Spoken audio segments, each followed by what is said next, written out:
වෙහෙස වෙන්නා වූ වරවසුලන්නා වූ සියල්ලෙනි මාත් එන්න මම ඔබට සහනය දෙමි. ජේසුස් වහන්සේගේ ඒ ආරාධනය ඒ සහනය එදාටත් වඩා අද අපට තදින්ම දැනෙන සහ අවශ්‍ය වෙන දවස්. දුක් කම්කටොළු පීඩා හිරිහැර කරදර මැද ගෙවන මේ ජීවිතයට එකම සහනය ජේසුස්. මියරුවදුටු සීනෙන් ජේසුනි ඔබේ මාවත ගව්වක් වේලා නව ඇලඹුමකින් ආයෙත් ලං වෙන්නම් පන පෙව්වුස්ම ඔබ ළඟ තියා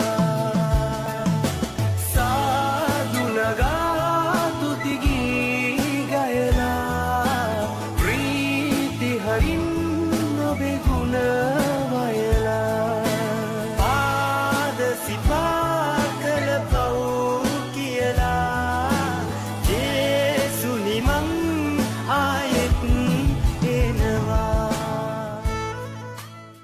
වෙහෙස වෙන්නා වූ වරවසුලන්නා වූ සියල්ලෙනි මාත් එන්න මම ඔබට සහනය දෙමි. ජේසුස් වහන්සේගේ ඒ ආරාධනය ඒ සහනය එදාටත් වඩා අද අපට තදින්ම දැනෙන සහ